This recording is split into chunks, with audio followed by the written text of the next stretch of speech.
Hello दोस्तों, कैसे हो? आपका स्वागत है त्रिपान स्टडी सेंटर में। आज जो हम करने जा रहे हैं आहार नियोजन, ये चैप्टर 5th है, क्लास +2 NIOS बोर्ड। ठीक है, ये होम साइंस का चैप्टर है 5th, आहार नियोजन यानी मील प्लानिंग। देखिए दोस्तों, कहते हैं अगर आपने भोजन अगर बनाया है या भोजन आप अपने परिवार को खिलाते हो तो इसके लिए एक प्लानिंग की आवश्यकता होती है। क्योंकि आपको पता है कि हर चीज़ हर एक फूड में नहीं प्रेजेंट होता है। अगर आप इसको आहार नियोजन के अनुसार बनाओगे, एक योजना से बनाओगे, तो आपको हर तरह के जो है पोषण तत्व आपके शरीर में मिलेगा और आपके शरीर को जो है तंदुरुस्त और हट्टा कट्टा बनाएगा। तो ये सब बातें जो होती है आहार नियोजन में आता है। कहते हैं आहार तो हर कोई बनाता है, लेकिन सही न्यूट्रिशन अपने जो है परिवारों तक पहुंचाने में वो सक्षम नहीं हो पाता है। तो इसमें हम जानेंगे कि आहार नियोजन किस प्रकार करना चाहिए, कैसे कौन से तत्व जो है हमारे शरीर के लिए इम्पोर्टेंट है और उसका क्या हमारे जीवन में महत्व है। लेकिन ये सब बात करने से पहले एक बात जो मैं हमेशा कहता हूँ, जिसको आपको सोचना भी चाहिए, विचार भी करना चाहिए, ये है कि जब भी वीडियो देखिए पूरा देखिए, क्योंकि अधूरा जानकारी सदैव खतरनाक होता है। साथ में एक इम्पोर्टेंट बात ये भी रहती है कि अगर आप पहली बार वीडियो देख रहे हो तो लाइक शेयर सब्सक्राइब जरूर कीजिए। देखिए दोस्तों, लाइक कीजिएगा तो इससे ये होता है कि बनाने वाले का जो मनोबल होता है वो बढ़ता है और आपके लिए अच्छा से अच्छा करने की सदैव कोशिश करता है। तो लाइक जरूर कीजिए और लाइक करके मुझे प्रोत्साहित कीजिए, जिससे मैं आपके लिए अच्छा से अच्छा और भी बेस्ट बना सकूं। और शेयर करना तो कहते हैं जग कल्याण के समान है। अगर आप दूसरे जरूरतमंद बच्चे हैं उनको अगर शेयर करते हैं और उन तक ये वीडियो पहुंचाते हो तो इससे ये होता है कि अगर उनकी आवश्यकता थी और वो उसी वीडियो की प्रतीक्षा में थे और आपके थ्रू वो मिल गया है तो वो आपकी शुक्रिया अदा करेंगे और आपको धन्यवाद देंगे और आपको जो है अच्छा भी कहेंगे। ठीक है, और सब्सक्राइब करना इसलिए इम्पोर्टेंट है कि आप वीडियो तब भेजोगे ना अपने दोस्तों के पास जब आपके पास ही पता लगेगा कि ये वीडियो उनके लिए है। तो सब्सक्राइब करोगे तभी आप तक इसका नोटिफिकेशन जो है मिलेगा और सही समय पर जो है दूसरे बच्चों को भी हेल्प कर पाओगे। दोस्तों, आप सोचते होंगे कि त्रिपान स्टडी सेंटर जो है सिर्फ वो जो है NIOS बोर्ड के लिए ही वीडियो बनाता है या सिर्फ एक ही क्लास के लिए वीडियो बनाता है। ऐसा नहीं है दोस्तों, ये जो है कई मायनों में हर जगह जो है हेल्पफुल है, क्योंकि ये जो है 8th class 9th 10th 11th 12th CBSE के सभी चैप्टरों को जो है कवर करता है। प्लस जो है NIOS बोर्ड 10th हो या +2 हो सभी सब्जेक्टों को कवर करता है।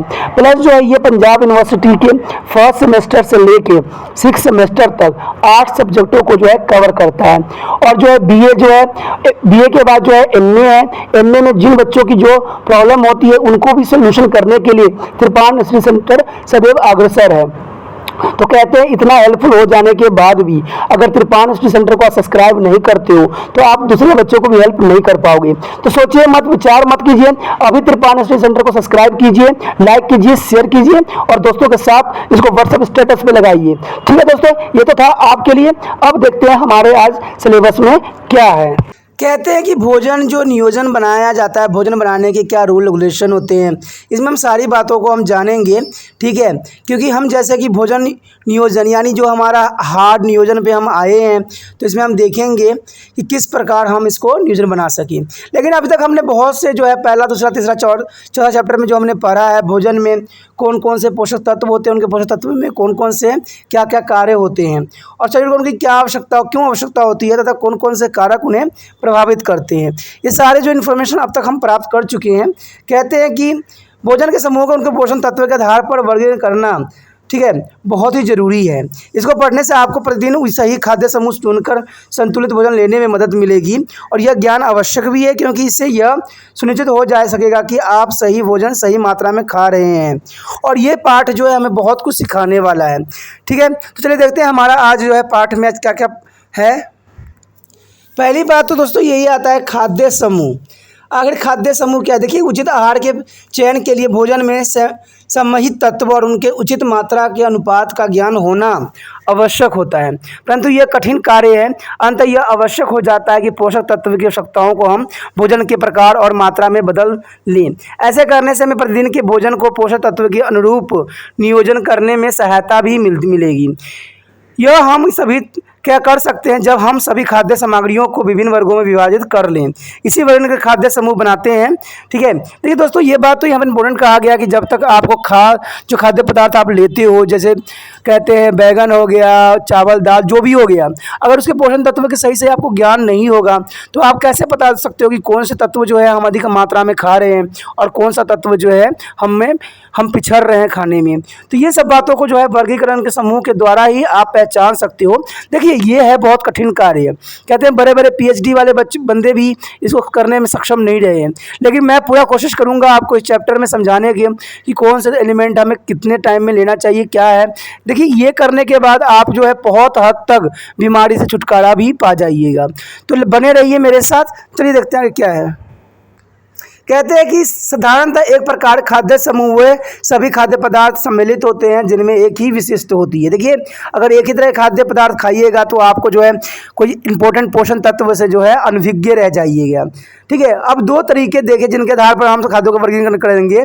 एक है शरीर कार्य के आधार पर, एक है पोषक तत्व के आधार पर।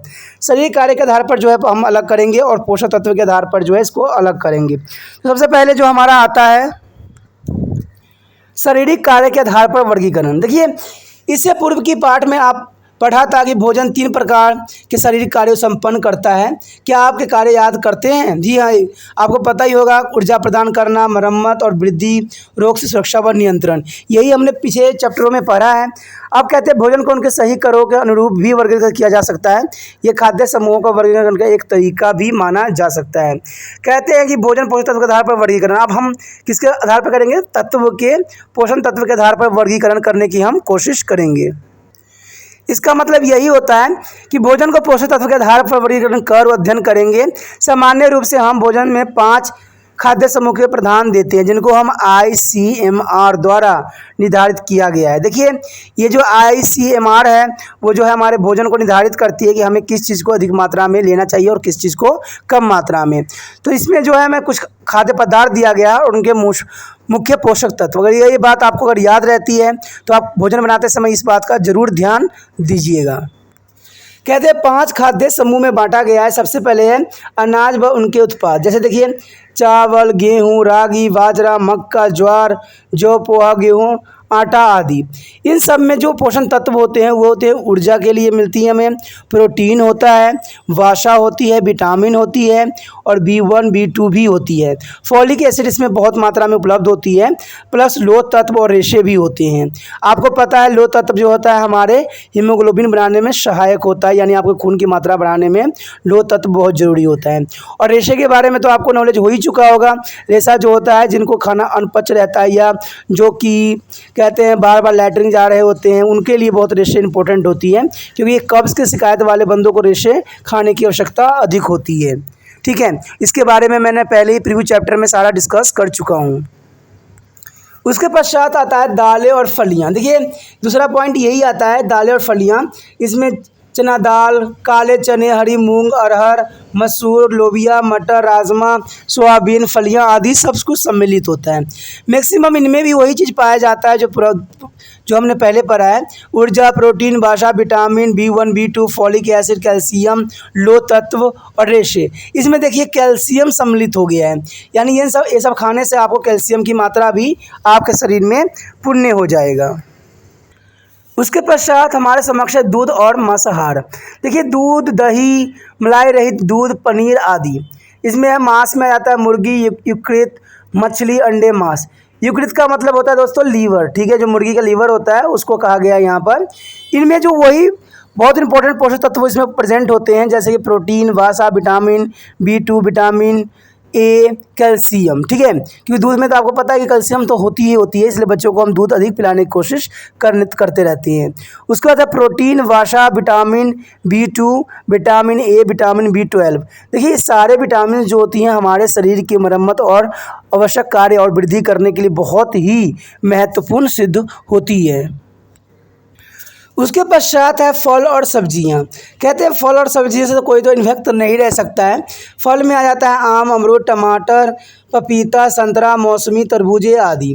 ठीक है, ये इसमें जो होती है कैरोहाइड्स, रेशे, विटामिन C, कार्बोहाइड्रेट प्रचुर मात्रा में उपलब्ध होती है। दूसरी तरफ जो है आपकी सब्जियां हैं, जैसे चौलाई, पालक, सहजन के पत्ते, हरा धनिया, सरसों का साग, मेथी का साग, ये सारे इसमें आपको पता है कि अधिक मात्रा में आपको वसा, कैरोटीनॉइड्स और विटामिन B2, फॉलिक एसिड बहुत ही मिलेगा, क्योंकि ये सारे चीज़ें जो होती है हरी होती है और हरी चीज़ों में इन चीज़ों को जो है प्रचुर मात्रा में उपलब्ध होती है। उसके बाद है अन्य सब्जियां जैसे गाजर, बैगन, भिंडी, शिमला मिर्च, सेम, प्याज, फूल गोभी, सहजन की फली, ये सारे हो सकते हैं जिसमें आपको कैल्शियम, लोह तत्व, रेशे, कैरोटीनॉइड्स, फॉलिक एसिड प्रचुर मात्रा में आपको उपलब्ध हो जाता है, जो आपके शरीर के लिए बहुत ही महत्वपूर्ण सिद्ध होता है। उसके पश्चात जो है अंतिम हमारा है पांचवा, जिसे वासा और शकड़ा कहते हैं। वासा से तो आपको समझ में आ ही गया होगा, हम चिपचिपाहट वाले तेल उल की बात करने जा रहे हैं। वासा जो होती है जैसे मक्खन, घी, तेल, जैसे मूंगफली, सरसों, नारियल आदि का तेल। शकड़ा में चीनी घुरा जाता है। देखिए इन सब का काम है ऊर्जा देना, आपके बॉडी में जो है ऊर्जा का संचार करता है और वासा की मात्रा को जो है आपको बढ़ाता है। और वासा जो है कई हद तक हमारे लिए ज़रूरी भी होता है, लेकिन यही वासा अगर अधिक मात्रा में हो जाए तो हमारे शरीर के लिए जो है बीमारी का कारण भी बन जाता है। कहते हैं इतना होना चाहिए जो हमारे शरीर के लिए सफिशिएंट हो। ये बासा ही जो होता है आपके जो बेली होती है वहाँ पर इकट्ठा हो रखा होता है, ठीक है। जैसे स्टमक के पास देखिएगा तो लोगों को वहाँ पर फैट जम जाती है, तो वो बासा के ही कारण होता है, ठीक है। शकरा, चीनी, गुड़ से हमें सिर्फ ऊर्जा मिलती है, कई हद तक जो है आपको इससे ऊर्जा प्राप्त हो जाती है बहुत ही आसानी से। इस प्रणाली में एक सामान्य भोज्य पदार्थ को एक साथ रखा गया है। उदाहरण के लिए सभी अनाज एक से ही पोषक तत्व रखते हैं और सभी दालें भी एक जैसे पोषक तत्व रखते हैं। इसी प्रकार दूध, अंडे और मांस एक से ही होते हैं और घी, मक्खन, तेल में एक सा ही पोषक तत्व होता है। अंततः यदि हम एक समूह में किसी खाद्य सामग्री के स्थान पर दूसरे में बदल देते हैं तो भी हम वही पोषक तत्व प्राप्त कर लेते हैं। उदाहरण के लिए गेहूँ, चावल, बाजरा, किसी का भी आटा प्रयोग में लाएं, हमें लगभग एक से ही पोषक तत्व मिल रहे हैं।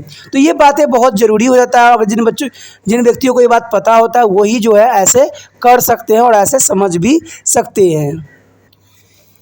एक खाद्य पदार्थ का स्थान पर यदि हम दूसरे ऐसा खाद्य पदार्थ में जिसमें पोषक तत्व भी सामान्य हो तो वह खाद्य विनिमय कहलाता है।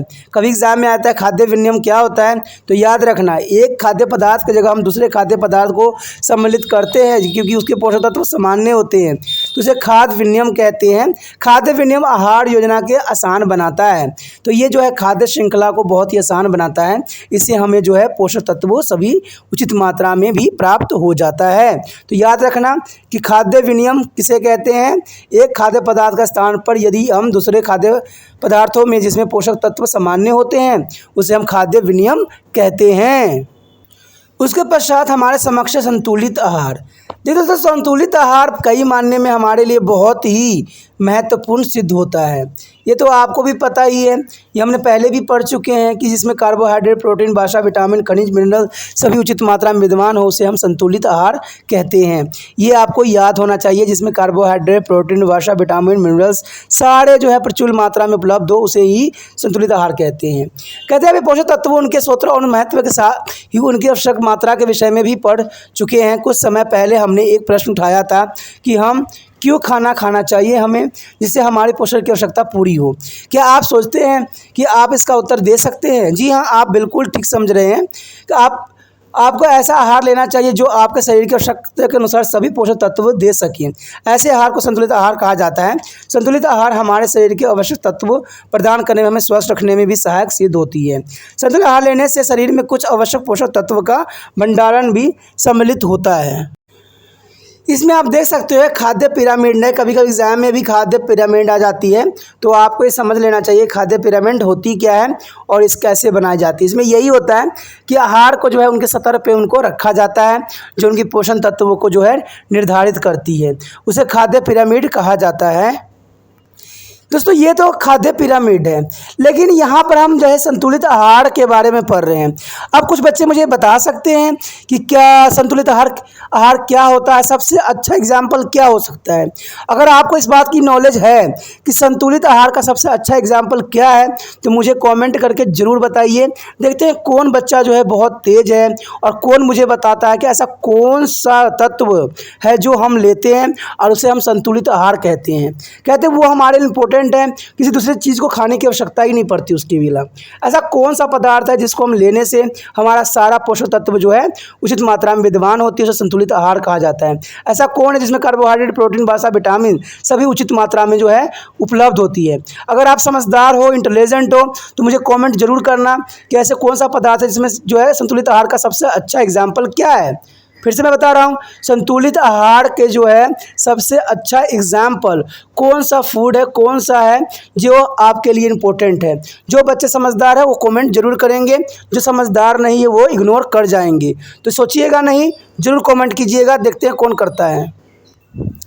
आगे जो है संतुलित आहार वह है जिसमें विभिन्न प्रकार के भोज्य पदार्थ उचित मात्रा में रहते हैं, जिसमें शरीर के सभी आवश्यक पोषक तत्व मिल सके और साथ ही कुछ पोषक तत्व के शरीर में भंडारण भी हो सके, जिससे कभी कभी अल्प आहार के समय उनका उपयोग भी शरीर में हो सके। यानी संतुलित आहार का मतलब ही यही होता है कि आपके बॉडी के पूरी तरह से जो है नरिशमेंट मिल सके, ऐसे हमें पदार्थ को लेना चाहिए। संतुलित आहार की विशेषताएं क्या हो, देखिए संतुलित आहार में शाकाहारी और मांसाहारी दोनों के ही खाद्य पदार्थों का समावेश रहता है और निम्नलिखित जरूरत संतुलित आहार द्वारा ही पूर्ण भी किया जाता है। जैसे कि व्यक्तियों की व्यक्तिगत पोषण आवश्यक की पूर्ति करता है। सभी आहार समूहों में खाद्य पदार्थ का समावेश होती है। भोजन के विभिन्न प्रकारों के समावेश होती है। मौसमी भोज्य पदार्थ का जो है होता है समावेश इसमें उपस्थित होती है। उसके बाद मित्र व्यक्तियाँ या व्यक्तिगत रुचि और स्वाद को भी अनुकूल होती है। देखिए दोस्तों, बात इतनी सी रह जाती है, कोई बच्चे अगर संपूर्ण आहार नहीं ले रहे हैं तो हम कुछ मात्रा में उन चीज़ों को दे देते हैं जो संतुलित आहार के श्रेणी में आती है, और इससे क्या होता है कि ये बहुत ही इंपॉर्टेंट हो जाता है और उसको सारी तरह के पोषक तत्व मिल जाते हैं। इसका सबसे अच्छा जो है बात रहती है, आप देखे ही होंगे, ठीक है, कि जो छोटे बच्चे होते हैं वो कितना इंपॉर्टेंट उनको मिलता है, उनको एक ही तरह के पदार्थ दी जाती है, ठीक है, और वो काफ़ी अच्छे भी, शारीरिक तंदुरुस्त भी रहते हैं। उसके पश्चात हमारे समक्ष आहार योजना क्या है। देखिए, आहार योजना का अर्थ होता है उपलब्ध संसाधनों से संतुलित आहार नियोजित करना, जिससे परिवार के प्रत्येक सदस्य को उपयुक्त पोषण मिल सके। उपलब्ध साधनों में से तात्पर्य है कि परिवार के पास उपलब्ध समय, ऊर्जा और धन भी हो। तो यानी आहार योजना का अर्थ यही होता है कि आपके घर में जो भी कोई व्यक्ति है या आप स्वयं हो, आपको ऐसे हर चीज़ लेने, सही मात्रा में लेने की आवश्यकता है, उसे ही हम आहार योजना कहते हैं। और ये तब संभव होता है जब आहार योजना आप बनाते हो, क्योंकि अगर मान लीजिए अगर चावल खाने वाले हो चाहे रोटी खाने वाले हो, सब दिन अगर चावल ही आप खा रहे हो, रोटी ही खा रहे हो, तो आपको एक जैसा ही तत्व मिल रहा है, तो ये आप कहीं ना कोई बीमारी का शिकार जरूर हो जाओगे। देखते हो कुछ व्यक्ति जो होते हैं खट्टे चीज़ खाना ही नहीं पसंद करते हैं, और खट्टे चीज़ ना खाने की वजह से उनका दांत भी खराब हो जाता है, उनके बाल भी झड़ने लग जाते हैं, क्योंकि बाल झड़ने के आपको पता है विटामिन सी जो होता है वो खट्टे पदार्थों में ही होता है, और वो चीज़ जो बंदे खट्टे से दूर रहते हैं उनको ये पोषक तत्व नहीं मिल पाता है, और जिसकी वजह से उनके जो है बाल झड़ने लग जाते हैं, दांत उनके जो है बहुत कमज़ोर हो जाते हैं। तो ये सब कारण बन जाता है। कुछ बंदे जो होते हैं कैल्शियम नहीं लेते, कोई बंदे जो होते हैं दूध नहीं पीते हैं। अब दूध में आपको पता है कि हर तरह के पोषण तत्व जो होता है उपलब्ध रहती है। तो वही बात मैं कह रहा हूँ ना कि जब आपको इस चीज़ को नॉलेज है फिर भी आप लोग क्या करते हो, ये बातों को इग्नोर करते हो, तो वही चीज़ जो होती है आपके शरीर को जो है बेकार कर देती है, और आपको अच्छे पैसे जो होते हैं डॉक्टरों के पास जो है भरना पड़ जाता है, और हॉस्पिटलों का जो बिल होता है वो भरना पड़ जाता है। अब है अगला, आहार योजना की महत्ता क्या होती है। देखिए, आहार योजना परिवार सदस्य की पोषण संबंधी आवश्यकताओं की पूर्ति करने के लिए बहुत ही महत्वपूर्ण है। इससे हमें प्रतिदिन भोजन निर्धारण में सहायता मिलती है, और इसे हम दैनिक आहार निर्देशक भी कह सकते हैं। कहते हैं आहार योजना में हमें निम्नलिखित बातों को सहायता मिलती है। देखिए, कौन आहार योजना बनाने से हमें क्या क्या हेल्प मिल सकती है। सबसे पहले हेल्प तो यही मिलती है कि परिवार के सदस्य की पोषण संबंधी आवश्यकताओं की पूर्ति करने में हमें सबसे पहला आइडिया मिलता है। दूसरा मिलता है भोजन में मित्र व्यापकता का ध्यान रखने में। कोई मित्र व्यापकता है तो उसको भी वो पूरा कर देता है। विभिन्न सदस्यों की भोजन सामग्री प्राथमिकताओं का ध्यान रखने में, ऊर्जा, समय तथा ईंधन की बचत करने में भी। अगर मान लीजिए इसी तरह के रहेगा तो आपको ऊर्जा भी बचत होगी, समय भी बचत होगा और ईंधन भी बचत होगी। उसके पश्चात है बचे हुए भोजन का पुण्य उपयोग करने में। ठीक है, आगे का पार्ट जो उपयुक्त बिंदुओं को समझने में हमें मदद मिलेगा। आगे जो हमारा है आहार योजना को प्रभावित करने वाले कारक। देखिए, बहुत से ऐसे कारक होते हैं जो आहार योजना को काफ़ी प्रभावित करते हैं। कहते हैं आहार योजना बनाते समय आप कौन कौन से दिशा निर्देश को ध्यान में रखते हैं आहार नियोजन के प्रभावित बनाने के लिए आप क्या क्या करते हैं। इसके बारे में आपको जानना पड़ेगा कि भाई कौन कौन से कारक हैं जो आहार योजना को जो है प्रभावित करती है। सबसे पहले तो बात यही आती है पोषक संबंधी उपयुक्तता। देखिए यह सबसे महत्वपूर्ण कारक है जिसका ध्यान आहार योजना के अनुसार समय रखना होता है। इसका अर्थ है परिवार के सभी सदस्यों की पोषण संबंधी आवश्यकताओं को पूर्ण करना होता है। उदाहरण के लिए आप जानते हैं कि एक बढ़ते बच्चे को ज़्यादा प्रोटीन, एक गर्भवती एवं स्तनपान कराने वाली महिलाओं को अधिक प्रोटीन व कैल्शियम की आवश्यकता होती है, जो कि बहुत ही महत्वपूर्ण भी होती है उनके लिए। आहार योजना बनाते समय आप विभिन्न आहार समूहों में से भोजन का चयन करके उनको आहार में सम्मिलित करते हैं। उदाहरण के लिए ऊर्जा प्रदान करने वाले भोजन, शरीर निर्मित करने वाले भोजन तथा सुरक्षा प्रदान करने वाले, शरीर की क्रियाओं को नियंत्रण करने वाले भोजन। तो सारे के सारे जो होते हैं बहुत ही महत्वपूर्ण होता है। उसके पश्चात है आयु। लोग आमतौर पर भोजन आयु के अनुसार करते हैं। अपने अपने परिवार में देखा ही होगा कि आयु के अनुसार सदस्य जो भोजन निम्न मात्रा में होती है। नवजात शिशु केवल दूध ही पीता है। अब देखिए क्या बात इंपॉर्टेंट आ गया, नवजात बच्चे जो होते हैं सिर्फ दूध ही पीते हैं। छोटे बच्चे का भोजन कम मात्रा में होता है। किशोरों को उससे ज़्यादा तथा विविध प्रकार के भोजन की आवश्यकता होती है। इसी प्रकार आपने दादाजी को कम मात्रा में था नर्व एवं सुपाच्य भोजन करते देखा ही होगा। तो ये सब बातें विशिष्ट रह जाती है। उसके बाद है लिंग। कहते हैं लिंग एक अन्य कारक है जो भोजन को निर्धारित करती है। ये सारे जो है हम कारक पढ़ रहे हैं, फैक्टर जो प्रभावित करती है, ठीक है। युवा तथा वयस्कों को महिलाओं की अपेक्षा अधिक आहार की आवश्यकता होती है। उसके बाद है हमारा शारीरिक गतिविधियाँ। शारीरिक गतिविधियाँ भी हमारे लिए बहुत ही महत्वपूर्ण है। इसमें किसी व्यक्ति द्वारा किए जाने वाले कार्य का प्रकार उसके भोजन की मात्रा व प्रकार को प्रभावित करता है। क्या आपको याद है कि विभिन्न विभिन्न गतिविधियों में लगे व्यक्तियों को आहार की भिन्न भिन्न जो है मात्राओं की आवश्यकता होती है। एक मजदूर न केवल अधिक मात्रा में खाता है बल्कि उसे अधिक मात्रा में ऊर्जा की भी आवश्यकता पड़ती है, क्योंकि उसे कड़ी मेहनत करनी होती है। कड़ी मेहनत करते समय उसके शरीर को ज़्यादा ऊर्जा चाहिए। इसलिए आप ऐसे व्यक्तियों को आहार योजना बनाते समय अधिक ऊर्जा देने वाले खाद्य पदार्थ को भी सम्मिलित करते हैं। तो ये तो मैंने कहा ना कि आप पे डिपेंड करता है। अगर आप ऐसे ही कार्य करने वाले व्यक्ति को भोजन आहार बनाते हो या आहार नियोजन बनाते हो तो ये बहुत ही महत्वपूर्ण बन जाता है और व्यक्ति स्वस्थ भी रह सकता है। उसके पश्चात है फिफ्थ मित व्ययता। आहार योजना में एक अन्य महत्वपूर्ण कारक है जो परिवार द्वारा भोजन पर किए जाने वाला व्यय, जैसे दूध, पनीर, मांस, फल, नारियल आदि जैसे भोजन हमारे आहार को संतुलित बनाते हैं, ठीक है। लेकिन ये महंगे होते हैं। वैकल्पिक स्रोत जैसे कि डेंगे मिल्क, मौसमी फल, सब्जियां सस्ती होती है, आहार को सामान्य रूप से संतुलित करती है। इसलिए आप अपने बजट के अनुसार संतुलित आहार की योजना बना सकते हैं।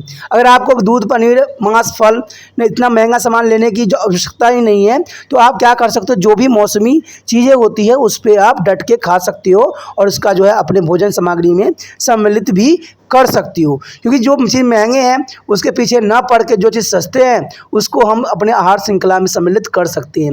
वो तब करोगे जब आहार की सही जो है इन्फॉर्मेशन आपके पास प्रोवाइड्स होगा। यहाँ पर कुछ सुझाव भी दिया है कि मित व्यवस्था के क्या सुझाव होते हैं। तो पहले तो यही बात बताया कि भोजन एक बार में अधिक मात्रा में खरीदें अगर आपके पास इन्हें रखने की उपयुक्त जगह हो तो। कहते हैं एक साथ खरीदने से आपको सस्ता भी पड़ता है और वो आपके फ़ायदेमंद भी रहते हैं। खरीदारी उचित मूल्य की दुकानें जैसे राशन की दुकान, सुपर बाज़ार, ठीक है, कोऑपरेटिव स्टोर आदि से करें, ठीक है। इसमें जो है कुछ हद तक आपको रियायत भी मिल जाती है। खरीदारी करते समय विभिन्न विकल्पों को मूल्य और गुणवत्ता की तुलना जरूर कर लें कि कौन चीज़ जो है हमारे परिवार के लिए पोषणदायक और किस चीज़ से जो है परिवार को नुकसान हो सकती है। तो ये जो है बहुत ही इंपॉर्टेंट बात रखती है। बची हुई सामग्री का उचित प्रयोग करें। जो सामग्री बच जाता है, आपने देखा ही होगा आजकल तो लोग समझते ही नहीं हैं। घर में क्या करते हैं, इधर खाना बना लेते हैं, इतना अधिक बना लेते हैं और इसको व्यर्थ कर देते हैं। तो इन चीज़ों से बचना आपके लिए बहुत ही ज़रूरी और मान्य भी हो जाती है। उसके पश्चात हमारे समक्ष 6वां पॉइंट समय, ऊर्जा तथा कौशल। देखिए आहार योजना बनाते समय आप परिवार के उपलब्ध संसाधनों जैसे समय, ऊर्जा व कौशल का ध्यान रख सकते हैं। विविध व्यंजन होने पर भोजन की विस्तृत हो जाएगा, किंतु साधारण और पौष्टिक भोजन बनाकर आप सरलीकरण कर सकते हैं। उदाहरण के लिए एक कामकाजी माँ 3 से 4 व्यंजनों की अपेक्षा एक पोषक पुलाव बना सकती है। तो ये बात बहुत इंपॉर्टेंट रखता है। वो गृहिणी पर निर्भर करता है कि वो एक खाना बनाए या उसके जगह पर एक पोषक तत्व वाले अच्छा भोजन बना दे जिससे कि सारे चीज़ों की आवश्यकताएं पूरा हो जाए। तो ये तो गृहिणी पे डिपेंड करता है, ठीक है। मौसम के अनुसार उपलब्धता, कुछ खाद्य पदार्थ गर्मियों में, कुछ सर्दियों में उपलब्ध होते हैं। गैर मौसमी खाद्य पदार्थ महंगे होते हैं। आपने देखा होगा कि जो सीजनल चीज़ें होती है बहुत सस्ती होती है, और जो सीज़न के विपरीत होती है वो बहुत ही महंगे होते हैं। कहते हैं महंगे हमें नहीं लेना है, कम पोषक होते हैं क्यों, जबकि मौसमी खाद्य पदार्थ ताज़े होते हैं, स्वादिष्ट होते हैं, पोषक होते हैं और सस्ते भी होते हैं। इसलिए आहार योजना बनाते समय जहाँ तक संभव हो मौसमी खाद्य पदार्थ को भोजन में सम्मिलित किया जाना चाहिए। ये बहुत ही महत्वपूर्ण होता है। जो सीजनल चीज़ नहीं होते हैं वो महंगे भी होते हैं और आपके लिए नुकसानदायक भी हो सकते हैं। उसके पश्चात है धर्म, क्षेत्र, संस्कृति, प्रथाएं एवं परंपराएं। कहते हैं संस्कृति कारक आहार योजना को प्रभावित सदैव करती है। उदाहरण के लिए यदि आप उत्तर भारत में हैं तो आप ज़्यादा गेहूं प्रयोग में लाएंगे, जबकि तटीय क्षेत्र के निवासी हैं तो ज़्यादा नारियल, मछली, चावल आदि खाएंगे।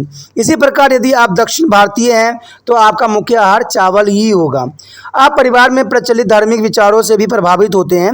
उदाहरण के लिए यदि आप शाकाहारी हैं तो आपको आहार में मांस नहीं होगा। कुछ लोग जो मांसाहारी होते हैं मंगलवार के दिन शाकाहारी भोजन लेना पसंद करते हैं। तो कहते हैं कुछ धार्मिक चीज़ें भी होती है जो आहार नियोजन को काफ़ी प्रभावित करती है और इससे काफ़ी इफेक्ट भी पड़ती है।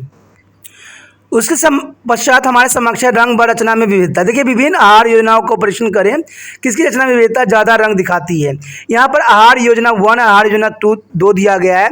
यहाँ पर दिया गया है चपाती, चावल, अरहर दाल, कद्दू की सब्जी, दही, सलाद, मूली व प्याज। इधर दिया गया है चपाती, चावल, राजमा, तली भिंडी, गाजर का रायता, सलाद, पत्ता गोभी, खीरा, चुकंदर आदि, पापड़। तो इसमें आप देख सकते हो कि दोनों की आहार योजना कुछ हद तक एक जैसे ही हैं, लेकिन इसमें से जो है दूसरी आहार योजना बेहतर है क्योंकि इसमें रंग, रचना, स्वाद तथा बनाने की विधि भी विविधता भी है। ये कारक भोजन को अधिक आकर्षक व अधिक जो है सम्मोहक बनाते हैं और इसमें भोजन अधिक गृह बनाता है। देखिए आपने दोनों को देखा, दोनों बहुत हद तक सामान्य थी, लेकिन कुछ हद तक अगर आपने नोट किया होगा तो इसमें जो है दूसरा वाला जो है विकल्प बहुत ही अच्छा आहार योजना बनाया गया है। लेकिन पहला में जो है कुछ हद तक अच्छा है, बट उतना अच्छा भी हम नहीं कह सकते हैं जो मोस्ट में आता है। तो दूसरा आहार योजना जो है काफ़ी हद तक उचित है। इसी तरह की आहार योजना हमें बनाने की आवश्यकता भी पड़ती है। उसके पश्चात है हमारे समय व्यक्तिगत पसंद और नापसंद। आपके द्वारा परोसा गया भोजन अलग अलग व्यक्तियों को पसंद और नापसंद के ध्यान में रखते हुए होना चाहिए। किसी भी पोषक भोज्य पदार्थ को पूरी तरह से हटाने के बजाय उसके रूप को बदलना बेहतर माना जाता है। उदाहरण के लिए यदि अगर परिवार को किसी सदस्य को दूध नापसंद है तो आप उसे दही, मिल्क शेक, पनीर, कस्टर्ड, खीर आदि के रूप में दूध दे सकते हैं। इसी तरह यदि कोई हरी सब्जी नहीं खाना पसंद करता है तो आप क्या विकल्प सुझाएंगे जिसे वो उपयुक्त मात्रा में लिया जा सके। हाँ, इसका विपरीत तरीकों में प्रयोग किया जा सकता है, जैसे आटे में मिलाकर पराठे या पूड़ियाँ बनाया जाए, ठीक है। कॉटलेट या पकौड़े बनाए जा सकते हैं। इन्हें कोफ्ता, इडली या बड़ी आदि रूपों में भी बनाया जा सकता है। यानी जो व्यक्ति इन चीज़ों को उस रूप में पसंद नहीं करते हैं उस चीज़ों को दूसरा रूप में कन्वर्ट करके उनके दीजिए, जिससे क्या होगा, उनको सारे पोषक तत्व जो होगा उनको प्राप्त हो जाएगी। उसके पश्चात है संतृप्त मूल्य आहार। देखिए आहार योजना बनाते समय आप इन प्रकार के भोजन का चयन करें जो कि आपको उपयुक्त तृप्ति प्रदान कर सकें, अन्यथा ज़्यादा ही भूख लगने लगती है जिसके कारण व्यक्ति के कार्य करने की क्षमता और कुशलता काफ़ी प्रभावित होती है। कहते हैं संतृप्त मूल्य भोजन को जो है पश्चात पेट भरने का एहसास होता है एक तरह से। यानी हम भोजन जो करते हैं संतृप्त होने के लिए करते हैं, तृप्त होने के लिए करते हैं, लेकिन कहते हैं इतना भी अधिक हम ना भोजन कर ले कि हम तृप्त से बाहर निकल जाए। आगे जो हमारा टॉपिक है वो है विविध आयु वर्गों के लिए परिवार के आहार का संशोधन। देखिए विविध आयु वर्गों के लिए परिवार के आहार का संशोधन करना भी बहुत ही ज़रूरी बात बन जाती है, क्योंकि आपके घर में डिफरेंट आयु के व्यक्ति होते हैं, डिफरेंट उनकी पसंद होती है। किसी के पास दांत ही नहीं होता है, किसी के पास दांत होता है, तो बहुत तरह की चीज़ें जो होती समस्याएँ होती हैं जो उनके समक्ष होता है, ठीक है। तो विभिन्न आयु के वर्गों के लिए जो है जो संशोधन करना बहुत ही इम्पोर्टेंट रखता है बात। कहते हैं आहार की योजना बनाना अपने आप में एक कला और विज्ञान है, ठीक है। प्रत्येक गृहिणी उपलब्ध खाद्यों में से चुनकर आहार बनाना तय करती है। फिर भी आहार योजना को कुछ कारक जैसे पोषक आवश्यकता, बजट, मौसम आदि जिसके बारे में हम पहले अध्ययन कर चुके हैं, सदैव प्रभावित करती रहती है। लेकिन कहते हैं प्रभाव से जो प्रभावित हो जाए वो गृहिणी नहीं होती है, क्योंकि प्रभावित को ही हमें बचाना है और अच्छे भोजन जो है अपने परिवार को खिलाना है। तो ये चीज़ें बहुत ही इंपॉर्टेंट रहता है, क्योंकि जो माताएं ये बात समझती है, जो गृहिणी ये बात समझती है, उनके परिवार में किसी तरह का जो है प्रॉब्लम नहीं हो सकता। ये मेरा दावा है। ये कारक विभिन्न परिवारों में विभिन्न होते हैं। क्या आपको याद है कि आपने दोपहर के खाने में क्या खाया था? साधारणतः इसमें दाल, चपाती, चावल, सब्जी, सलाद, दही व कभी कभी फल या कुछ मिठाइयाँ सम्मिलित होते हैं। इस प्रकार का आहार करीब करीब संतुलित आहार ही होता है। क्या आप बता सकते हैं कैसे? जी हाँ, इसमें प्रत्येक आहार जो है समूह को सम्मिलित किया जाता है, जैसे अनाज में रोटी या चावल, दाल, दूध से दही, शर्करा, सब्जियां, फल आदि सम्मिलित होते हैं। इस प्रकार से आपको जो है अपने आहार से सभी महत्वपूर्ण पोषक तत्व मिल जाते हैं, जैसे ऊर्जा, प्रोटीन, वसा, विटामिन व खनिज लवण। आप सभी खाद्य समूहों को एक संतुलित आहार में सम्मिलित करने के महत्व को समझ चुके होंगे। भोजन को संतुलित बनाने के लिए सभी खाद्य समूहों में शामिल करना बहुत ही आवश्यकता होती है। इसे अगर हम किसी भी एक तत्व से अनभिज्ञ रह गए तो हमें कई तरह की बीमारी जो है हमें परेशान कर देती है और हमें जो है बेड के ऊपर सुला देती है। यदि एक परिवार में माता पिता, दादा दादी, किशोरी तथा स्कूल जाने वाले बच्चे हैं तो आप जानते हैं कि प्रत्येक सदस्य की विभिन्न आवश्यकताएँ होगी। अगर आपको इस परिवार के लिए आहार तैयार करना हो तो आप क्या करेंगे? क्या आप प्रत्येक सदस्य के लिए उसकी आवश्यकता अनुसार अलग अलग आहार बनाएंगे या एक ही आहार उपयोग करेंगे? ये बातें जो है बहुत ही कठिन होता है किसी भी गृहिणी के लिए, क्योंकि अलग अलग व्यक्ति होते हैं, अलग अलग पसंद होता है, तो उनके लिए बनाना सबसे बड़ा मुश्किल पड़ जाता है।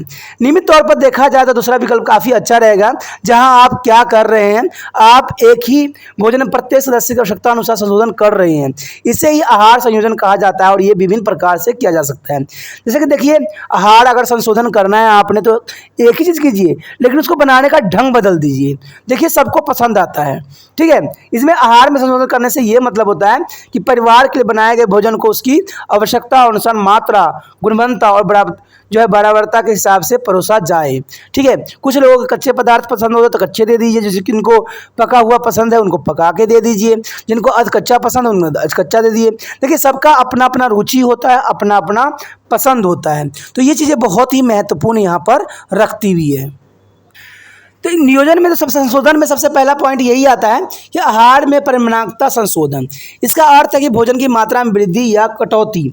उदाहरण के लिए गर्भवती महिलाएं, रोगी व वृद्ध लोगों को एक बार में कम आहार पर दिन में 4 बार की अपेक्षा 6 से 8 बार खाने की आवश्यकता हो सकती है। इसी प्रकार किशोरों को एक बार में अधिक मात्रा, जैसे कि ज़्यादा चावल, रोटी, ज़्यादा दाल, दही आदि, और दिन में ज़्यादा बार खाने की आवश्यकता होती है, जिससे उसको पोषण आवश्यकता पूरी हो सके। वजन घटाने के लिए भी लोगों को एक बार में कम भोजन खाने की हिदायत दी जाती है, जिससे कि शरीर की जो भंडारित कैलोरी का प्रयोग करेगा और वजन कम होता चला जाएगा। तो ये डिपेंड करता है कि आप घर में किस तरह के जो है व्यक्ति प्रेजेंट हैं। उसके बाद जो है दूसरी बात आता है आहार गुणवत्ता संशोधन। देखिए, इसका अर्थ है कि भोजन में पोषक तत्व, तरलता, स्वाद, मसालों की मात्रा और रेशों की मात्रा में आवश्यकता अनुसार परिवर्तन किया जाना। उदाहरण के लिए, एक गर्भवती महिला के अधिक प्रोटीन की आवश्यकता की पूर्ति हेतु भोजन में अधिक प्रोटीन सम्मिलित कर दिया जाता है। आपने देखा ही होगा कि माँ किस प्रकार एक अलग कटोरी में थोड़ी उबली दाल लेती है, उसे से मसलकर 6 माह से 1 वर्ष की उम्र के बच्चों को खिलाती है। दाल में नमक व हल्दी के सिवा कोई मसाला नहीं होती है। थोड़े बच्चे जो है घुटी हुई खिचड़ी खिलाई जाती है, यानी घुट के आप खिलाते हो वो खिलाया जाता है। वृद्धि व्यक्तियों को जो है मुलायम व बिना मसाले की भोजन की आवश्यकता होती है। ये आहार में गुणवत्ता संशोधन होती है, जो कि प्रत्येक आयु के लिए बहुत ही महत्वपूर्ण सिद्ध होती है। उसके पश्चात है भोजन की बराबरता में संशोधन। देखिए, आप उस व्यक्तियों को क्या सलाह देंगे जिसकी आहार की आवश्यकता बढ़ गई है, लेकिन वह अपने भोजन की मात्रा बढ़ाने में असमर्थ है। जहां आप उसे यह सलाह देंगे कि वह अपने भोजन की बराबरता बढ़ा दे, उदाहरण के लिए सुबह 11 बजे, मध्याह्न 3 बजे और नाश्ता सोने से पहले दूध लेना, तो ये चीज़ें जो होती है संशोधन में बहुत इंपॉर्टेंट रखता है। अब इसमें जो है बी पार्ट है भोजन प्रतिस्थापन द्वारा। देखिए भोजन प्रतिस्थापन द्वारा भी हम संशोधन कर सकते हैं। इसका अर्थ क्या है देखते हैं। इसका मतलब यही हुआ कि अगर आप एक ही आहार को परिवार के अलग अलग सदस्यों के लिए संशोधित कर रहे हैं, तब आप यह कैसे निर्धारित करेंगे किसी एक खाद्य पदार्थ की कितनी मात्रा दूसरे जो है खाद्य जो है संतुलित है। अगर आप इसके बारे में निश्चित नहीं है कि किस प्रकार से एक खाद्य पदार्थ दूसरे खाद्य पदार्थ के साथ सही अनुपात में प्रतिस्थापित किया जाए, तब आप प्रत्येक सदस्य की आवश्यकताओं को पूरा करने में समर्थ भी नहीं हो सकते हैं। उदाहरण के लिए अगर आप दूध को अंडे से प्रतिस्थापित कर रहे हैं, तब आपके लिए यह जानना आवश्यक है कि एक अंडे की जो समतुल्य मूल्य कितना दूध होगा, या कोई अगर अंडा खाना नहीं चाहता है तो उस स्थिति में उसे दाल की कितनी मात्रा देनी चाहिए। तो ये तो बात आप जान चुके होंगे ना कि सबकी अपनी अपनी पोषक तत्व होता है। जैसे आपको पता है कि तला हुआ चीज़ अगर एक पूरी भी खाते हो तो उसमें काफ़ी हद तक कैलोरी होती है, और वही आप जो दूसरे चीज़ें हैं अगर खाओगे तो उसमें उतनी कैलोरी नहीं मिलेगी। तो ये सामंजस्य स्थापित करना एक गृहिणी के लिए बहुत ही कठिन कार्य हो जाता है। कहते हैं ये समस्या जो होती है बहुत ही जटिल है। भोजन की प्रतिस्थापना आपको एक व्यक्ति के आहार में उसकी आवश्यकता, पसंद, नापसंद और आदतें के अनुसार संशोधन करने में मदद भी करता है, और आहार को अधिक आकर्षक और रोचक बनाने में भी आपकी मदद कर सकता है। निम्नलिखित भोजन प्रतिस्थापन तरीका आपको यह स्पष्ट करेगी कि विभिन्न भोजनों के मध्य किस प्रकार के प्रतिस्थापन किया जाना चाहिए ताकि इस भोजन से प्राप्त पोषण सामान्य बना रहे। देखिए जैसे कि आप प्रोटीन में जो भोजन सम्मिलित करते हैं, अगर मान लीजिए एक व्यक्ति एक गिलास दूध पीता है, तो एक गिलास दूध का वैल्यू दूसरे चीज़ों के साथ कैसे होगा। अगर एक गिलास एक व्यक्ति दूध पीता है और मान लीजिए दूसरा व्यक्ति दूध नहीं पीता है, तो उसको एक अंडा भी दे सकते हैं। एक अंडा जो होगा एक गिलास दूध के बराबर होगा। अगर वो अंडा नहीं खाता है तो एक मध्य कटोरी मीट भी खिला सकती हो, यानी आधा कटोरा जो है मध्यम कटोरी मीट भी उसको खिला सकते हो, तो वो एक गिलास दूध के बराबर माना जाएगा। अगर वो मछली मीट नहीं खाता है तो एक बड़ी कटोरी आप दाल भी उसको पिला सकती हो, जिससे कि एक गिलास दूध के जो है मुकाबला कर सके। अगर वो दाल भी नहीं खाता तो एक बड़ी कटोरी दही भी खिला सकते हो जो उसकी मात्रा को संतुलित कर दे। अगर वो भी नहीं खाता हो तो 1/4 कप पनीर खिला सकती हो, यानी 1/4 खिला सकते हो, जिससे कि उसका जो है इस चीज़ की मात्रा पूरा हो जाए।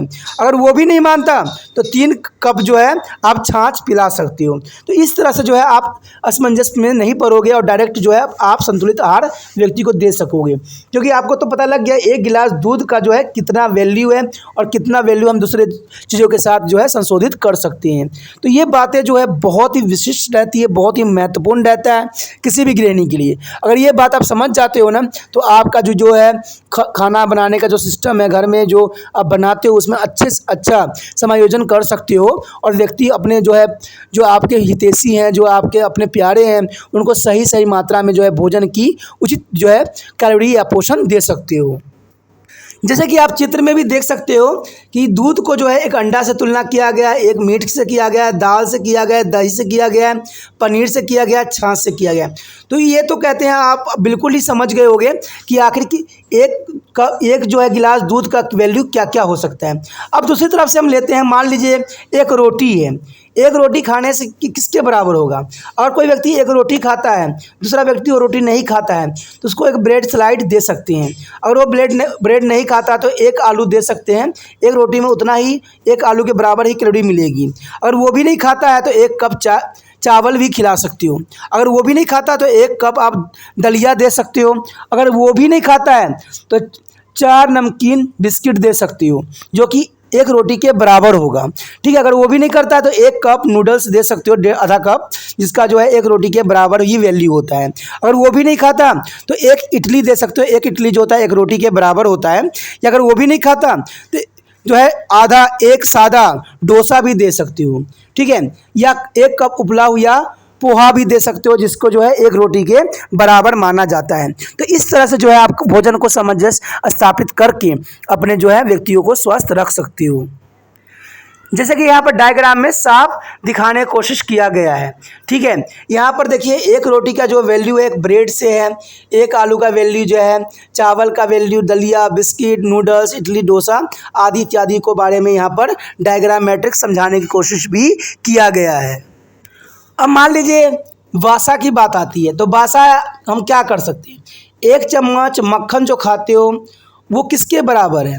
1 चम्मच अगर मक्खन खाते हो तो 1 चम्मच आप तेल भी डाल के उसकी जो है पूर्ति कर सकते हो, या 2 चम्मच मेयोनेज़ भी डाल सकते हो, या 4 से 5 मेवे भी खा सकते हो। अगर ये भी नहीं होता तो 10 से जो है 12 मूंगफली खा लोगे तो आपको 1 चम्मच मक्खन के बराबर ही एनर्जी मिलेगी, या 5 चम्मच मलाई खा लीजिए, आपको उसी तरह के मिलेगा। और ये बात जो है साफ तौर पर जो है यहाँ पर डायग्राम में भी स्पष्ट करने की कोशिश किया गया है कि जो है 1 स्पून मक्खन का जो वैल्यू है एक जो है स्पून तेल का वैल्यू, और 2 मेयोनेज़, अगर उतना भी नहीं तो मेवा खा लीजिए, अगर उससे भी बात नहीं बनता है तो मूंगफली खा लीजिए, और मूंगफली से भी बात नहीं बनता है तो मलाई खा लीजिए। तो इस तरह से जो है आप 1 चम्मच मक्खन का जो है दूसरे चीज़ों के साथ तुलना कर सकते हो, जो कि बहुत ही आसान होता है। उसके पश्चात हमारे समक्ष है सामान्य आहार का नमूना योजना। देखिए, परिवार के अलग अलग सदस्यों के लिए जो है योजनाएं बनाते समय भोजन के पोषक तत्वों का ध्यान रखें। आप यह चाहते हैं कि एक ही भोजन प्रत्येक सदस्य को परोसा जाए, लेकिन यह संभव नहीं हो पाता है। कारण क्या होता है इसका? क्योंकि विभिन्न सदस्यों की आवश्यकताएं भिन्न भिन्न होती है। आप सोचते होगा कि एक ही चीज़ हम परोस देंगे तो शायद वो नहीं खाए। एग्जाम्पल के तौर पे आप बच्चे को ले सकती हो। बच्चे जो होते हैं, कोई आलू खाना पसंद करता है तो भिंडी खाना नहीं पसंद करता, कोई भिंडी खाता है तो आलू पसंद नहीं करता। तो इसमें क्या होता है, बच्चों के मनपसंद चीज़ें बनाना जो गृहिणी के लिए जो होता है एक तरह से सरदर्द बन जाता है। तो कुछ ऐसा बनाइए जो सभी के लिए जो है पर्याप्त हो। कहते हैं एक आसान तरीका यह है कि सामान्य गतिविधियों में लगे एक स्वास्थ्य व्यक्ति का नमूना मेन्यू लेकर चला जाए। आप एक व्यक्ति के लिए योजना बनाते हैं, यह जो है निर्धारित करती है कि विभिन्न आहारों में आवश्यकता अनुसार कितना उपलब्ध कराया जाए। यह आपके लिए एक संदर्भ मेन्यू हो जाएंगे, और आप इस संदर्भ मेन्यू को विभिन्न सदस्यों के लिए उनकी आवश्यकता अनुसार संशोधन भी कर सकते हैं। कहते हैं एक वयस्क पुरुष या स्त्री हेतु संशोधन। कहते हैं यहाँ एक सामान्य कार्य करने वाले वयस्क पुरुष व स्त्री के लिए एक सैंपल मेन्यू प्रस्तुत कर रहे हैं। हम इस संदर्भ में मेन्यू का प्रयोग करके और बताएंगे किस प्रकार इसे परिवार के अन्य सदस्यों की आवश्यकता अनुसार अपनाया जा सकता है। आप देख सकते हो कि सामान्य कार्य करने वाले वयस्क व्यक्ति के लिए जो है सैंपल मेन्यू क्या है। देखिए, सुबह के चाय नाश्ता, चाय जो होगा 1 कप ही रहेगा, आलू का पराठा 2 और 1, पुरुष के लिए अधिक, स्त्री के लिए कम। दाल का रायता 1 मध्य कटोरी, 1 बड़ी कटोरी। ठीक है, उबला हुआ अंडा 1 दोनों को। दिन के योजना होगी चपाती 4 दोनों को मिलेगा। मेथी आलू की सब्जी जो होगा 1 छोटे कटोरी, मध्य कटोरी। ठीक है, उधर दाल जो कि बड़ी कटोरी, 1 मध्य कटोरी। ठीक है, तो इस तरह से जो है हम कुछ हद तक जो है एक सामान्य बना सकते हैं। उसके पश्चात है दिन का भोजन, जिसमें 1 चपाती 4 होंगे, और मेथी आलू की सब्ज़ी 1 छोटे कटोरी, मध्य कटोरी। उधर दाल हो गए। उसके बाद आपका सलाद 1.5 छोटे, यानी आधा कप हो जाता है, इसको भी आधा प्लेट मिलेगा। फल जो होगा 1 संतरा, या 1 संतरा काफ़ी होता है। शाम का नाश्ता जो होगी सूजी का उबला, ठीक है, या 1 बड़ी कटोरी होगी, 1 बड़ी कटोरी। चाय जो होगा 1 कप दोनों को मिलेगा। रात्रि के भोजन में क्या होगा, चपाती आपको 2 देने पड़ेंगे। चावल जो होगा आधा प्लेट दोनों के दीजिए, इनको 1/4 प्लेट दीजिए, क्योंकि जो होता है स्त्रियाँ थोड़ा कम ही खाती हैं। राजमा कढ़ी 1 बड़ी कटोरी, 1 बड़ी कटोरी रहेगा। गोभी की जो है सब्जी 1 छोटी कटोरी, 1 छोटी कटोरी दोनों को ही मिलेगा। फल कस्टर्ड जो है 1 मध्य कटोरी, 1 मध्य कटोरी। तो कई हद तक सामान्य ही भोजन सामग्री होते हैं। तो इस तरह से जो है आपको काफ़ी असमंजस से छुटकारा भी प्राप्त हो जाता है। तो ये सब सारणी जो है आपके लिए बहुत ही महत्वपूर्ण अदा कर सकता है आपके जो भोजन बनाने की जो विधियों में, भोजन के समायोजन करने में। एक वयस्क स्त्री को ऊर्जा की आवश्यकता एक वयस्क पुरुष की आवश्यकता का 2/3 भाग होती है, और प्रोटीन भी थोड़ी कम मात्रा में आवश्यक होती है, लेकिन उसका भोजन लोह तत्व और जो है विटामिन सी में थोड़ा समृद्ध होना चाहिए। वयस्क पुरुष की जो है तुलना में उसे आहार में कम ऊर्जा व कम प्रोटीन दिया गया है, इसलिए अनाज व दाल की मात्रा आहार में कम कर दी गई है। लेकिन प्रोटीन और लोह की आवश्यकताओं पूर्ति के लिए अंकुरित दाल, राय तथा मेथी, आलू की सब्जी ज़्यादा दी गई है। देखिए दोस्तों, ये बातें जो होती है पुरुष स्त्रियों में डिफरेंट होती है, ये तो बात आपको समझ में आ ही गया होगा। ठीक है, तो ये पुरुष और स्त्री में जो है इसी तरह से जो है खाद्य योजना बनाना बहुत ही आसान बना देता है। अब आप समझ चुके होंगे कि पढ़ाई करना कितना इंपॉर्टेंट है, कितना ज़रूरी है, और सिलेबस को ढंग से करना वो तो और भी ज़रूरी है। ये सारी चीज़ें जो होगी आपको त्रिपाण स्टडी सेंटर पे ही मिलेगी, वो भी विस्तृत रूप में मिलेगी। इसलिए आप मिस मत कीजिए, दोस्तों को भी इसके बारे में बताइए, समझाइए, और उनको भी चैनल के बारे में बताइए। अगर आप अच्छे हो व्यक्ति हो, दूसरे के हेल्प करना आपके जो अंदर गुण जरूर होगा।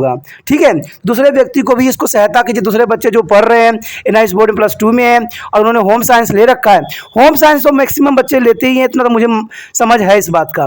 तो उनको भी इस चैनल के बारे में बताइए, उनको भी हर चीज़ जानने की जो है आप थोड़ा मौका दीजिए, तभी जाके वो जो भी होंगे अच्छे से अच्छे बन पाएंगे। उसके पश्चात हमारे समक्ष है गर्भवती स्त्रियों के लिए संशोधन। देखिए, गर्भवती स्त्री और बच्चा बहुत ही इंपॉर्टेंट मायने रखता है। तो इसमें यही आता है गर्भवती स्त्रियों के लिए क्या संशोधन की आवश्यकता है। कहते हैं कि आपने यह सीख लीजिए होगा गर्भावस्था के दौरान calorie, protein, calcium, low vitamin A और विटामिन सी की आवश्यकता बढ़ जाती है ताकि भ्रूण की स्वस्थ वृद्धि तथा विकास हो सके। आपको उसे जल और रेशों की अधिक मात्रा देनी होगी क्योंकि उसे कब्ज की शिकायत हो सकती है, पर क्योंकि वह एक बार में ज़्यादा नहीं खा सकती, अंततः आपको भोजन थोड़े थोड़े अंतराल पर थोड़ी थोड़ी मात्रा में देना चाहिए। इस सभी बातों का ध्यान में रखते हुए मेन्यू में परिवर्तन किया जाना चाहिए। देखिए दोस्तों, ये बात तो यहाँ साफ बताई गई है, जो गर्भवती महिलाएं होते हैं वो एक साथ भोजन ग्रहण नहीं कर सकती। कारण इसका क्या है कि बच्चा जो होता है डेवलपमेंट हो रहा होता है गर्भ में, तो वहां पर जो होता है भोजन के लिए स्पेस बहुत कम रहता है, तो इनको कुछ कुछ घंटों में, आधा घंटों में खाने की आवश्यकता होती है। और जो गर्भवती महिलाएं ऐसा नहीं करते हैं, उनके बच्चे कुपोषण जन्म लेते हैं, उनके बच्चे जो है अस्वस्थ रहते हैं और वो हमेशा ही बीमारी का शिकार रहते हैं और उनका आधा जीवन जो होता है हॉस्पिटल में ही बीत जाती है। तो ये बातें गर्भवती महिलाओं को बहुत ही ध्यान देने की जरूरत है कि जब वो गर्भ धारण कर रखे हैं तो उनको समय समय पे ही भोजन ग्रहण करना चाहिए। एक बार ग्रहण करने की आवश्यकता इसमें नहीं रहती है। ठीक है, अगर ये बात आप समझ गए होंगे तो जीवन का जो है आधा कठिनाई आपको समाप्त जरूर हो गया होगा। एक गर्भवती स्त्री की कैलोरी संबंधी आवश्यकता एक वयस्क पुरुष की अपेक्षा 13% कम होती है। तो ये बातें बहुत इंपॉर्टेंट रखती है। इसकी व्यवस्था सैंपल मेन्यू में अनाज की मात्रा घटाकर की जा सकती है। उसे प्रोटीन की आवश्यकता कुछ अधिक होती है, इसकी पूर्ति उसे प्रोटीन समृद्ध भोजन देकर भी की जा सकती है। सैंपल मेन्यू की तुलना में भोजन की जो है बारंबारता भी बढ़ा दी जानी चाहिए। उसके पश्चात आता है दुर्गदवी माँ के लिए संशोधन। जो माता बच्चों को दूध पिला रहे हैं उनके लिए क्या विशेषता होती है। देखिए, आपको ये बात पता समझ में आ ही गया होगा कि तथ्य से प्रति जागरूकता है कि दुर्गर्भवती माँ का भोजन बहुत ही महत्वपूर्ण है क्योंकि नवजात शिशु पोषण संबंधी आवश्यकताओं के लिए पुण्य अपनी माँ पर ही निर्भर रहता है। अपर्याप्त भोजन की मात्रा दुर्गर्भवती को कम कर देती है। यानी आपको पता है, अगर माँ जो है बच्चों को दूध पिला रही है और वो भोजन सही मात्रा में नहीं लेती है तो उसका जो होगा दूध नहीं आएगा और बच्चा जो होगा बीमार पड़ जाएगा और बच्चे को पोषण जो है पूरी तरह से नहीं मिल पाएगी।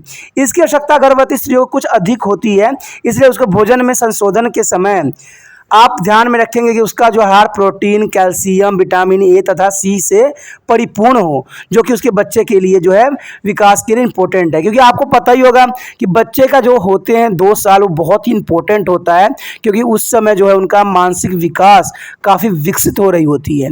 अगर बच्चों पर ध्यान ना दिया जाए तो बच्चे का जो है संपूर्ण विकास होना संभव नहीं है और ये डिपेंड करता है माँ के ऊपर। अगर माँ सही भोजन ग्रहण नहीं कर रही है, बच्चों को सही दूध नहीं पिला पा रही है, तो बच्चे जो होंगे बीमार होंगे और उसको आधे से आधे जो समय होगा उसको हॉस्पिटल में ही बिताना पड़ सकता है। कहते हैं दुर्गर्भवती माँ को दूध, दही, दाल आदि अधिक मात्रा में देना चाहिए जिससे प्रोटीन, कैल्शियम तथा विटामिन ज़्यादा मात्रा में पाया जाता है। साथ ही उसकी जो है अतिरिक्त आवश्यकताओं को की पूर्ति के लिए अंडा व विटामिन ए युक्त भोजन जैसे आम दिया जा सकता है। अतिरिक्त आवश्यकताओं की पूर्ति के लिए आहार की जो है बरामदता भी बढ़ाना चाहिए जिससे कि वो काफ़ी उचित हो। उसके पश्चात है एक शिशु के लिए संशोधन। देखिए, एक 6 माह के बच्चे की पोषण आवश्यकताओं के लिए माँ का दूध पर्याप्त रहता है। इसमें जो है आप तरल 6 महीने रस, जो है सूप, दूध, अर्ध ठोस 6 से 9 महीने के लिए दलिया, खीर, मसाला हुआ, केला व आलू आप छोटे से बच्चों को दे सकते हो, जिससे जी जो है उसका पोषण तत्व सही बढ़ता रहे और सही बना भी रहे। लेकिन जैसे ही बच्चा जो होता है कुछ महीने बढ़ जाता है, 9 से 12 महीने का हो जाता है, तब आप उसको खिचड़ी, अंडा, चपाती, सब्जी तथा फल दे सकते हैं। इस तरह से जो है आप बच्चों में सामंजस्य स्थापित कर सकते हो और बच्चे के जो है मानसिक वृद्धि में आपका जो है बहुत ही महत्वपूर्ण योगदान भी हो सकता है। कहते हैं, आप जानते हैं कि 6 महीने की आयु से होने पर शिशु को जो है स्नो मोचन आहार दिया जाता है ताकि उसकी वृद्धि और विकास उचित प्रकार से हो सके। शिशु अवस्था में अच्छा आहार बहुत महत्वपूर्ण होता है क्योंकि यह भविष्य के लिए अच्छे स्वास्थ्य की जो है आधारशिला भी होती है। उन्हें ऐसे भोजन की आवश्यकता होती है जो प्रोटीन, विटामिन और विशेषकर कैल्शियम से समृद्ध होते हो। एक जो है शिशु की कैलोरी संबंधी आवश्यकताएं वयस्क की तुलना में 1/4 भाग होती है और प्रोटीन सही संबंधी आवश्यकताएं तकरीबन 1/3 भाग होती है, पर शिशु की कैल्शियम संबंधी आवश्यकताएं वयस्क से अधिक होती है। अतः उन्हें दूध, अंडे, हरी पत्तेदार सब्जियां इत्यादि अधिक मात्रा में दी जानी चाहिए। इन सभी कारकों को ध्यान में रखते हुए सैंपल मेन्यू की मात्रा, गुणवत्ता और बरामद के आधार पर भी संशोधित किया जा सकता है। कहते हैं इसके लिए बच्चों तथा किशोरों के लिए संशोधन बहुत जरूरी होता है। सभी आयु के वर्ग के लिए संतुलित स्वास्थ्य भोजन आवश्यक होता है। विभिन्न आयु वर्गों के लिए आहार में संशोधन निम्न प्रकार से किया जा सकता है। जैसे आप देख सकते हैं स्कूल पूर्व बच्चों के लिए, स्कूल बच्चों के लिए और किशोरों के लिए। तो इसमें तो आपको पहले भी समझ में आ चुका है कि किस तरह की हमें कैलोरी देने की आवश्यकता होती है। इन सारे मेन्यू को आप देख के समझ सकते हो कि किस तरह के बच्चों को किस तरह के आहार की आवश्यकता होती है। उसके पश्चात हमारे समक्ष वृद्धि के लिए संशोधन। देखिए, आपको पता है बुढ़ापे में अनेक शरीर परिवर्तन पोषण की आवश्यकता को प्रभावित करती है। बुजुर्गों को व्यास की अपेक्षा कम ऊर्जा और वसा की आवश्यकता होती है, पर प्रोटीन और अन्य पोषक तत्व सामान्य बने रहते हैं। लेकिन हाँ, उन्हें पर्याप्त मात्रा में जल और रेशे उपलब्ध कराने होंगे जिससे कब्ज की समस्या को दूर रखा जा सके। इसके लिए साथ ही आप यह भी जानते हैं कि हमें जवाने में दिक्कत भी इनको होती है, इसलिए उन्हें आप मुलायम और भली भांति पकाया हुआ भोजन जो है दे सकते हैं, जो वो अच्छे से जो है इसका उपयोग वो कर सके। उसके पश्चात है विशिष्ट आहार की आवश्यकता। देखिए, आप जान चुके हैं कि एक सामान्य आहार किसी भी स्वस्थ व्यक्ति की सभी पोषण आवश्यकताओं को संतुष्ट करता है या संतृप्त करता है। लेकिन जब कोई व्यक्ति बीमार हो जाए तब शरीर के कोई भाग प्रभावित होती है और ऐसे व्यक्ति को पोषण आवश्यकताओं में परिवर्तन आ जाता है। उदाहरण के लिए मधुमेह की बीमारियों में जो है पैनक्रियास उपयुक्त मात्रा में इंसुलिन उत्पन्न नहीं कर पाती है, जो कि शर्करा व पाचन करने में भी सहायक होता है। ऐसी दशा में यदि आहार में सामान्य मात्रा में शर्करा होगी तो वो हानिकारक सिद्ध होगी। पीलिया में जिगर प्रभावित होती है जिससे वसा के पाचन पर प्रभावित पड़ता है, यानी वसा का जो है पाचन नहीं होता है पीलिया के दौरान। ऐसे व्यक्तियों को आहार में यदि वसा सामान्य मात्रा में ही होगी तो वह हानिकारक होगी। दस्त में शरीर के संतुलित खनिज, लवण तथा जल की कमी हो जाती है जो पाचन तंत्र ठोस खाद्य पदार्थों को भी सहन नहीं कर पाती है।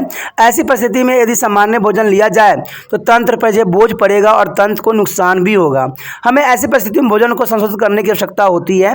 बीमार में आहार के पर्याप्त के लिए कुछ अन्य जो है कारण निम्न हो सकते हैं। पोषक का अच्छा स्तर बनाए रखना भी बहुत जरूरी होता है। पोषण को जो है पर्याप्त मात्रा को सही करना भी होता है।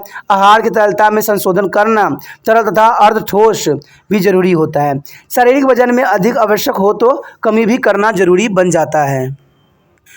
उसके पश्चात हमारे समक्ष है उपचारात्मक आहार यानी थेरेप्यूटिक डाइट। आहार का अर्थ होता है उपचारात्मक आहार ऐसी विशिष्ट आहार है जो कि यौवनावस्था में किसी व्यक्ति को दिया जाता है ताकि वह जल्दी सामान्य हो सके। यह सामान्य भोजन का एक संशोधन रूप होता है। कहते हैं, क्या आप आहार में किया गया परिवर्तन रोगी की जल्दी ठीक होने में मदद करती है? जी हाँ, अवश्य ही। जब आहार में ऐसे शर्करा अलग कर दी जाती है तब उसके पाचन के लिए इंसुलिन की आवश्यकता नहीं रहती है। जब आहार वसाहीन हो जाती है तब जिगर पर कम जोर पड़ता है और रोगी जल्दी ठीक हो जाती है। ठीक इसी प्रकार जब शरीर में खनिज, लवण व जल कम होती है तो तरल पदार्थों का सेवन मदद करता है। तो इस तरह से जो है सब बातों से हम जो है बीमारी से छुटकारा पा सकते हैं। कहते हैं किसी भी रोगी को आहार में संशोधन के समय निम्न बातों पर हमें ध्यान रखने की जरूरत है। पूर्ण रूप में आहार का संशोधन न करें क्योंकि व्यक्तियों के दैनिक आहार के आधार पर किया गया संशोधन अधिक ग्रहण होगा। रोगी को ऐसा महसूस नहीं होता है कि उसे परिवार के अन्य सदस्य से एकदम भिन्न आहार दिया जा रहा है। उसे बनाना कठिन होता है। तो इन सब बातों का ध्यान देना बहुत ही जरूरी बन जाता है। साथ में रोगी को पसंद के अनुसार भोजन सम्मिलित करें, अन्यथा भोजन खाया ही नहीं जाएगा। आहार को आकर्षण ढंग से परोसा जाए ताकि रोगी को जो है खाने की इच्छा पैदा हो। उसके बाद सामान्य आहार संशोधन के प्रकार क्या हो सकते हैं। देखिए, भोजन संशोधन करके हम ये कर सकते हैं कि आहार की तरलता में, पोषक तत्व में, भोजन की बराबरता में। कहते हैं आहार तरलता में संशोधन करके कुछ रोगों में भोजन की तरलता में संशोधन करना पड़ता है। दूसरे शब्दों में आहार को दो प्रकार से परोसा जा सकता है, एक तरल रूप में, एक अर्ध ठोस रूप में। कभी कभी सामान्य ठोस ले पाना मुश्किल हो जाता है। उदाहरण के लिए दस्त व ज्वर की दशा में तरल पर आहार दिया जाता है। यह तरल आहार दूध, फले के रस, नारियल पानी, नींबू पानी, चाय, लस्सी, धूप, कोल्ड ड्रिंक इत्यादि। जब रोगियों की हालत में थोड़ा सुधार होता है तो उसे खिचड़ी, दही या कस्टर्ड, फल जो है, ब्रेड, पकी हुई सब्जी इत्यादि दे सकते हैं। उसके पश्चात है पोषक तत्व में परिवर्तन। देखिए, रोग के हिसाब से आहार को एक या अधिक पोषक तत्व में परिवर्तन कर कम या ज़्यादा किया जा सकता है। उदाहरण के लिए उच्च रक्तचाप में नमक में कमी, मधुमेह शर्करा में कमी, दस्त में तरल पदार्थों की मात्रा में बढ़ोतरी की जा सकती है। कहते हैं भोजन की बराबरता में परिवर्तन। कहते हैं साधारण आप एक दिन में 3 से 4 बार आहार लेते हैं। सुबह का नाश्ता, दोपहर का खाना, चाय तथा रात्रि का भोजन। बीमारी की आवश्यकता में आप एक बार में ज़्यादा मात्रा में भोजन नहीं ले सकते हैं और आपको सही मात्रा में सभी पोषक तत्व मिलना भी आवश्यक होता है। इसका इलाज यही है कि 2 से 3 घंटे में थोड़ी थोड़ी आहार लिया जाए। भोजन की बराबरता का अर्थ यही है कि दिन में 3 से 4 बार आहार की बजाय थोड़ी मात्रा में 8 से 10 बार आहार दिया जाए। आहार से जुड़ी कुछ गलत अवधारणाएं। हमारे जीवन में आहार का जो है बहुत ही महत्वपूर्ण स्थान है, लेकिन कहते हैं आहार से जुड़ी हुई बहुत से ऐसे मिथ्या बातें हैं जिसको लोग गलत ले रहे हैं और वो उसके जो है जीवन पे बहुत ही प्रभाव पड़ रहा है। ठीक है, लोगों में आहार संबंधी कुछ गलत अवधारणाएं हैं जहाँ पर हम कुछ तथ्य या कुछ मिथक बातें यहाँ पर समझ सकते हैं। ये बात कही गई है, मिथक बात कही गई है कि मधुमेह के रोगियों को चावल या आलू नहीं खाना चाहिए। देखिए, इसका तथ्य ये होता है कि थोड़ी मात्रा में दोनों खाए जा सकते हैं। अगर इनकी मात्रा डायरेक्ट घटा दिया जाए तो उनके शरीर पे जो है बहुत ही गलत प्रभाव पड़ सकता है। अब मिथ्यक बात क्या होती है, देखिए, पीलिया के मरीजों को आहार में हल्दी और वसा नहीं देना चाहिए।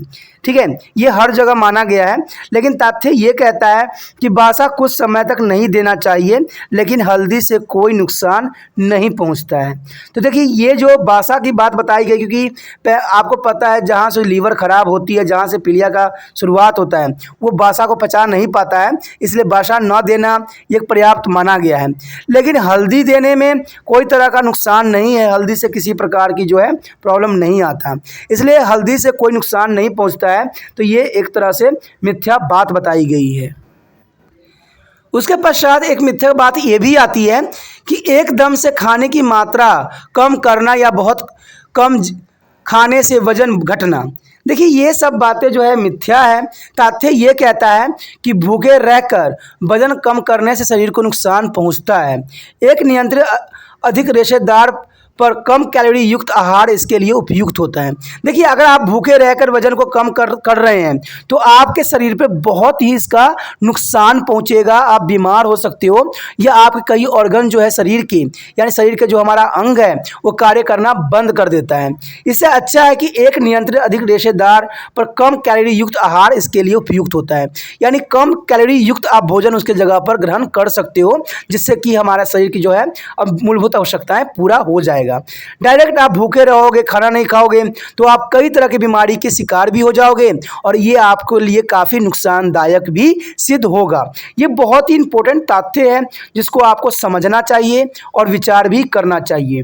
कहते हैं उसके बाद है मिथक बात ये रहती है कि 10 में खाना बंद कर दी। अगर दस्त किसी को होता है तो क्या करते हैं लोग, खाना बंद कर देते हैं, जो कि गलत है। इसका तात्पर्य ये होता है कि शरीर को भोजन की आवश्यकता होती है और भोजन बंद कर देने से और अधिक समस्या उत्पन्न हो सकती है। देखिए, ये गलत है। किसी को अगर दस्त हो रहा है तो अगर थोड़ा सा अगर नहीं खा पा रहा है तो उसके पश्चात आप थोड़ा सा और खिलाने की कोशिश कीजिए। अगर इन बातों को अगर ध्यान से देखिएगा, समझिएगा, ये 5 जो होती है हमारे जीवन के लिए बहुत ही इम्पोर्टेंट है और इससे कई जीवन को बचाया भी जा सकता है। तो ये चीज़ें बहुत इंपॉर्टेंट है, ठीक है, कि दस्त हो तो व्यक्ति को खाना डायरेक्ट बंद ना कीजिए, उसको थोड़ी थोड़ी मात्रा में कुछ कुछ अलग अलग टाइप का भोजन दीजिए, जिससे कि हो उसको जो है शरीर को उचित मात्रा में पोषक तत्व मिल सके। तो ये मिथक बात जो थी गलत थी। तथ्य यही कहता है कि भोजन बंद कर देने से अधिक समस्या उत्पन्न हो सकती है और व्यक्ति को काफ़ी नुकसान भी पहुंच सकता है। पांचवा मिथक बात ये भी आती है कि ज्वर में गर्म भोजन न ले। देखिए, ज्वार में जब गर्म भोजन की बात बताई जाती है, जब आपको बुखार होता है तो ये मिथ्या बात बताई जाती है कि ज्वार में जो है गर्म भोजन हमें नहीं लेना चाहिए, लेकिन ये बात गलत है। तथ्य ये कहता है कि भोजन को ठंडा या गर्म मानना गलत है, क्योंकि भोजन हमें सिर्फ ग्रहण करना है, इससे बुखार पे कोई तरह का प्रभाव नहीं पड़ता है। तो ये चीज़ें जो होती है बहुत इंपॉर्टेंट होता है, जिसको हर एक व्यक्ति को, हर एक समाज को सोचने की आवश्यकता है और जानने की आवश्यकता है और इसको अमल करने की जरूरत है। जो इसको समझते हैं, जानते हैं और अमल करते हैं, वही जीवन में कामयाब होते हैं। ये 5 तत्व जो है, 5 मिथ्या बातें जो है हमारे समाज में घर कर गई है, इनको जानने की जरूरत है और समझने की आवश्यकता है। इसी के साथ जो है दोस्तों हमारा टॉपिक आज खत्म हो रहा है, ठीक है। अगर आपको अच्छा लगा तो लाइक शेयर सब्सक्राइब जरूर कीजिए।